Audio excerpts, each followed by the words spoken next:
From TLDR News, this is your daily briefing for Monday, April 25th.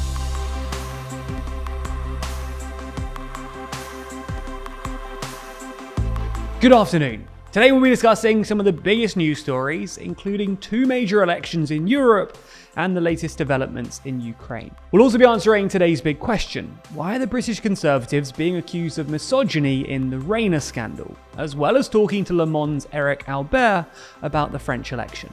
Before that though, let's understand what happened in yesterday's election. In the end, Emmanuel Macron was re-elected as president of France, the first incumbent president to win a second term in 20 years. Ultimately though, Macron comfortably beat his far-right rival, Marine Le Pen, with 58.5% of the vote to her 41.5%. However, this does represent the largest vote share for the far-right party in French history, and was closer than when the two went head-to-head in 2017. It's worth noting though that the voter abstention rate was the highest it's been in 50 years, at 28%. Regardless, at his victory speech, Macron acknowledged that many voted for him, quote, not to support my ideas, but to stop the ideas of the far right, and ultimately vowed to be the president for everyone. Le Pen has conceded defeat, but said that her score was a shining victory in itself, and told her supporters to look ahead to the great battle of the June legislative elections. And that's what she tried to say yesterday. She tried to say, this is not a defeat. This is the highest we've ever done, which is correct. It's still a defeat, of course.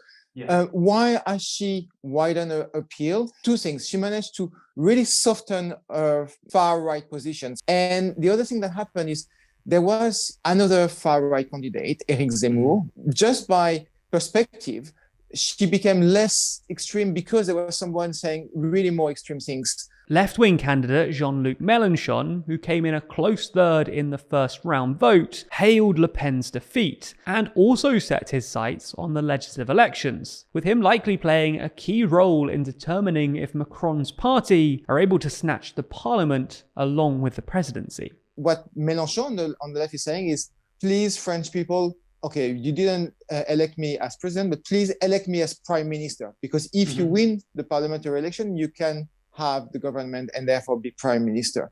So it's far from a foregone conclusion that Macron will be able to run the country efficiently if he does not win the election. It's far from a foregone conclusion that he will win the parliamentary election.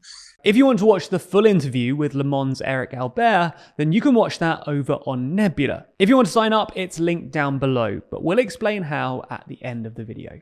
Anyway, over in Slovenia, the electorate also headed to the polls, with voters in the country delivering a surprising victory for a new left-leaning environmentalist party, the Freedom Movement, and unseating their three-time Conservative Prime Minister. The Freedom Movement, led by businessman Robert Golob, was founded just months ago, but they were able to win 34% of the vote in this election, translating to 41 seats in the 90-seat National Assembly. And they are going to be able to secure a majority thanks to bringing in smaller centre-left parties. And that's good news for many, because the outgoing right-wing Prime Minister has been accused of overseeing democratic backsliding in the country in a similar manner to his Hungarian ally Viktor Orban, and has even come under the scrutiny of the EU for this. Golob, who will be the country's new Prime Minister, has promised to restore normality, and said that the victory will enable us to take the country back to freedom. But with no governmental experience, the Freedom Movement won't have an easy job. There's more on the way, but be sure to subscribe and ring the bell to make the daily briefing part of your everyday routine. Or you can just search for us in your podcast app to listen along. Up next, the US Secretary of State Antony Blinken and Defense Secretary Lloyd Austin made an unannounced visit to Kyiv on Sunday, in what was the highest level American visit to Ukraine since Russia invaded in February. Blinken and Austin met with Ukraine's President Zelensky, as well as his foreign minister, defense minister, and interior minister for a 90-minute bilateral meeting. Secretary Blinken told reporters in Poland on Monday that Russia had already failed its principal aim of totally subjugating Ukraine, and added that US diplomats would return to Ukraine later this week. Blinken also went on to say that we don't know how the rest of this war will unfold, but we do know that a sovereign, independent Ukraine will be around a lot longer than Vladimir Putin is on the scene. Staying with the conflict, it's been reported today that a Russian oil depot in Druzhba has been set alight and continues to rage following a suspected Ukrainian missile strike. There haven't been any reports yet of deaths or injuries, and it's also not yet been confirmed that the fire was the result of a strike, but it would be a natural target for Ukraine. The facility itself is being used to transport Russian oil to Europe, as well as being used as an administrative center for the region, and the site is owned by a state-controlled Russian oil company. While this obviously doesn't look good for the Russians, they've claimed that there's no need to evacuate the 400,000 people who live in the nearby city, but this could be a further development that brings on a new phase of this war.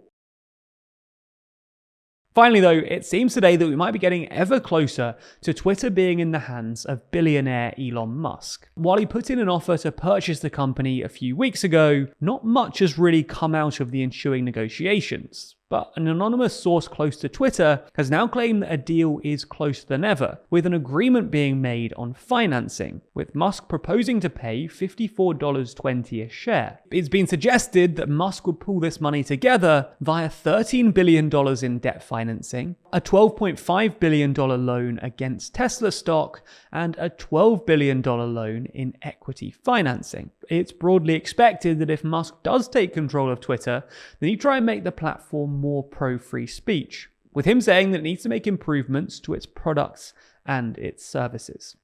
That's all we have time for on YouTube today, but if you want more, including the answer to today's big question, why are the British Conservatives and media being accused of misogyny in the Angela Rayner scandal, as well as our full interview with Le Monde Eric Albert, then you should check out the extended version of the Daily Briefing over on Nebula.